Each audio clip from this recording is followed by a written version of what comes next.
Welcome to Rants TV. Hi guys, nandito po tayo ngayon sa Marikina River Park in Marikina City. Please samahan niyo po ako mag-update dito sa ongoing construction ng flood control project. Ayan na po sa harapan natin. Ito po yung update natin today, April 22, 2026.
Full blast din po ang construction doon sa tapat po natin sa may Provident Village. Grabe, ang laki na po ng pinagbago guys. Ang laki na po ng improvement talaga. Nakakatuwa po tingnan. Tuloy-tuloy pa rin po ang kanilang pagtatrabaho dito. Kahit Japanese construction firms po ito, yung mga workers naman po ay mga Filipino. Nagkakaroon pa rin po ng job opportunity ang ating mga kababayan.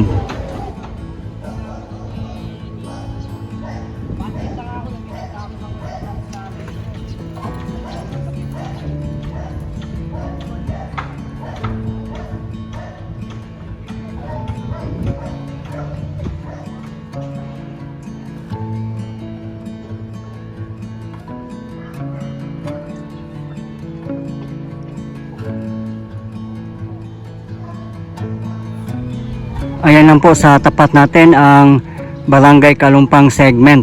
Meron din po tayong latest update dyan na sa aking previous video lang po.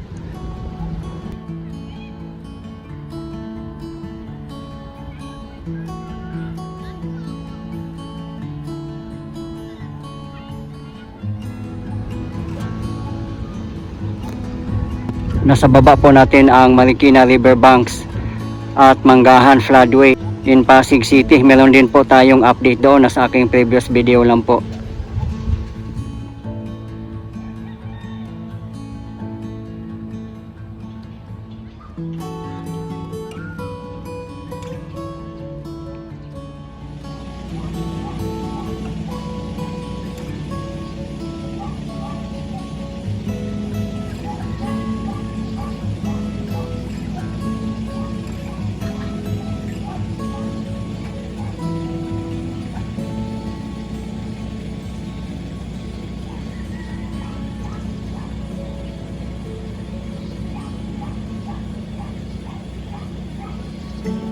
Ang taas po ng pader dito, siguro nasa 5 to 6 meters din po ang taas.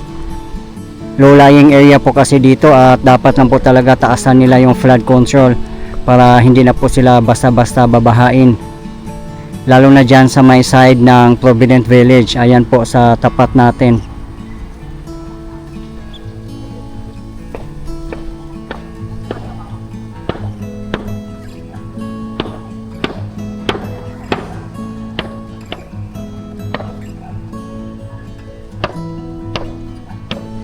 Ang Marikina River po ay isa po ito sa mga binabantayan, lalo na pag may mga paparating na malalakas na bagyo.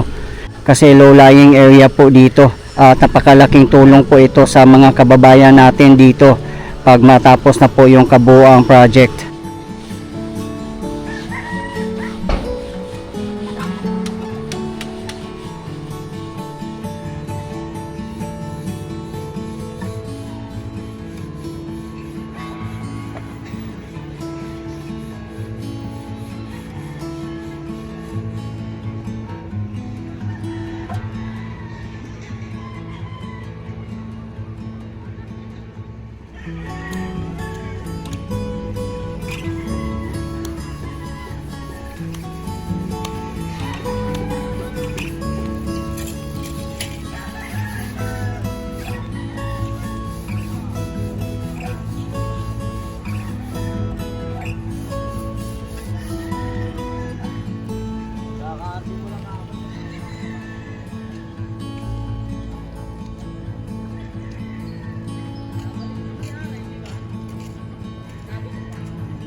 hindi po nakakaalam, ang mga contractors po dito ay joint venture ng Toyo Construction Company Limited and Shimizu Corporation. Sila po ay mga Japanese construction firms. Ang kabuang project naman po from Marikina Bayan in Marikina City up to Barangay Manggahan in Pasig City ay funded po ng JICA o Japan International Cooperation Agency.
Napakaswerte po ng mga taga Marikina City, Quezon City, and Pasig City kasi hindi po tinipid ang kanilang flood control project kasi Japanese construction firms po ang gumawa. Kaya maasahan po talaga natin na high quality at pangmatagalan na.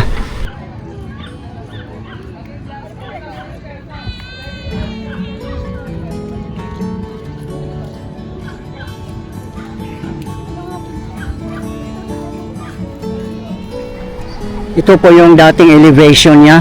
Tingnan nyo naman po ang bagong flood control ngayon. Sobrang taas na po, ang laki na po ng pinagbago. Kaya hindi na po sila basta-basta babahain po dito pag matatapos na po yung flood control project.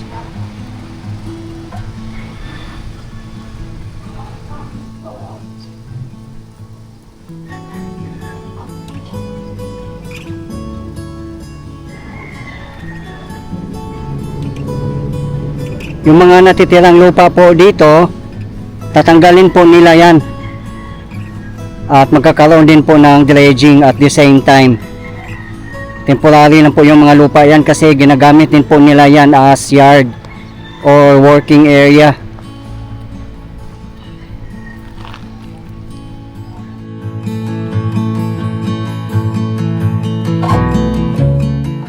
Kudos po sa national government, DPWH, LGUs, at sa lahat ng bumubuo ng Marikina River Flood Control Project.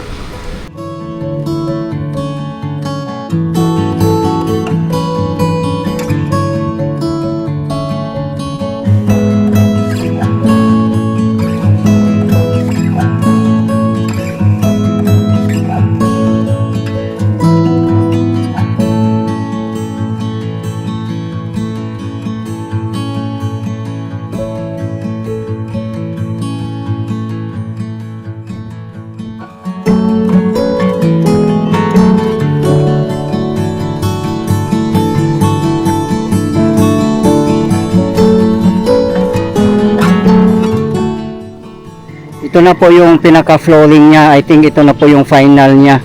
Ganda rin po siya guys at napakalapad niya. Nasa 3 lane din po.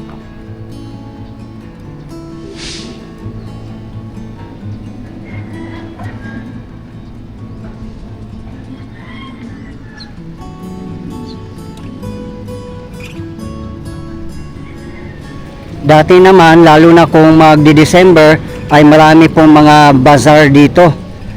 Ang daming mga nagtitinda dito, punong-puno po itong kahabaan ng Labor Park at kabilaan po. Since tapos na po dito na area, magkakaroon na po siguro dito ng mga bazaar pagdating ng Kapaskuhan.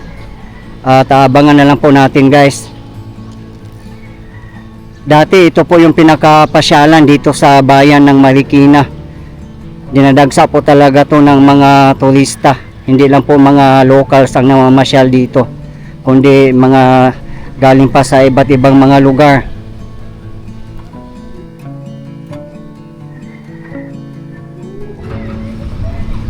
Per segment po ang ginagawa nila kaya magsasalubong po sila. Napakalaking project po ito kasi kabilaan po ito. Hindi lang po ito pambaha kundi pasyalan na rin po natin. Magkakaroon din po ito ng esplanade, river park, bike lanes at iba pa. At sana nga po guys, mapanatili po nating malinis ang ating kapaligiran, lalo na yung mga public parks natin, public areas at iba pa.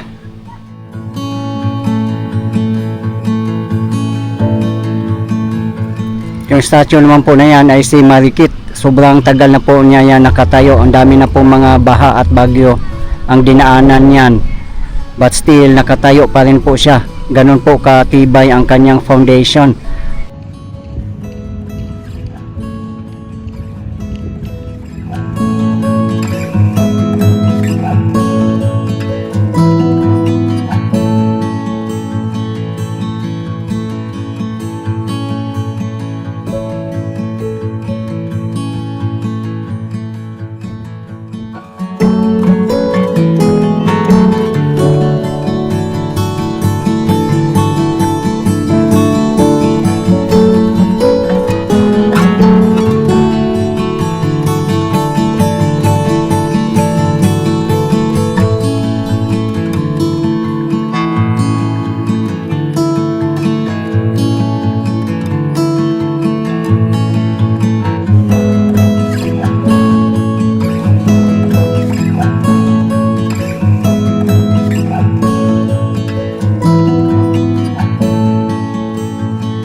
Meron pong ramp dito para sa mga bikers at mga naka-wheelchair.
pininturahan na rin po ang ilalim ng tulay.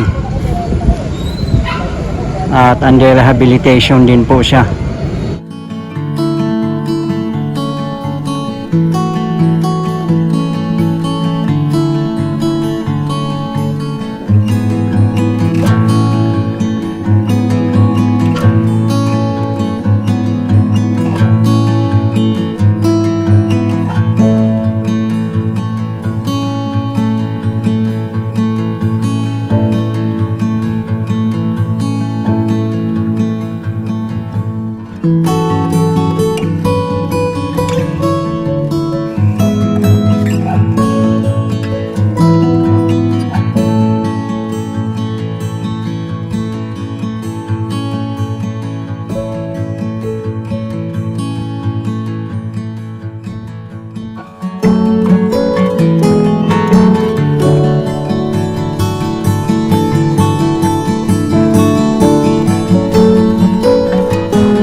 Sa mga hindi po nakakaalam, ang pinaka-source po ng Marikina River ay galing po ito sa kabundukan ng Sierra Madre.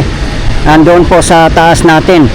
Nadadaanan po ang mga lugar ng San Mateo, Marikina City, Quezon City, Pasig City at iba pang mga lugar. Marami nga pong nagko-comment sa previous video natin na yung mga kabundukan po natin ay nasisira na po at kalbo na dahil sa quarrying at iba pa. Kaya nagkaroon na po ng soil erosion. The moment na umulan o bumagyo, yung mga lupa po ay napupunta dito sa mga ilog. Kaya bumababaw po siya. And good thing po, meron pong regular dredging dito sa Marikina Bayan at sa iba pang mga lugar.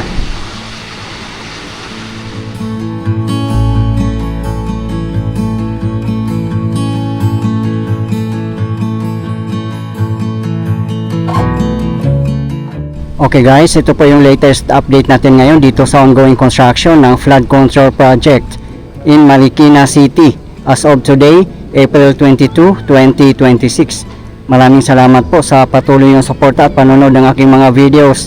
I really appreciate po. At hindi pa ako magsasawang i-update kayo lalong-lalo na po sa mga government infrastructures. Mabuhay ang Pilipinas! Okay guys, thank you for watching and keep safe everyone.